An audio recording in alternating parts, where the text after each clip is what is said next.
জরুরি।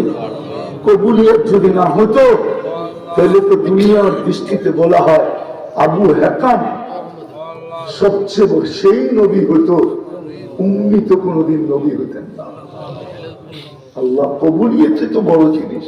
আমরা কবুলিয়ত চাই, আমাদেরকে কবুল করেন, আমাদের তওবা কবুল করেন, আমাদের অঙ্গীকার কবুল করেন, এই পুরা এলাকার বালাগঞ্জের মানুষকে কবুল করেন, বাচ্চাকে কবুল করেন, যুবকদেরকে কবুল করেন, মা বোনদেরকে কবুল করেন, ইনসানের সাথে সাথে জিন্নাতকেও কবুল করেন।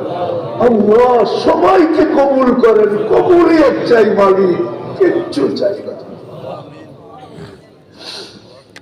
আল্লাহ যার যে পেরেশানি আছে দূর করে দেন, প্রয়োজন আছে মিটায়া দেন, অসুস্থ আছে শেফায়ে কামেলা আজেলা দায়েমা মুস্তামিররা নসিব করেন।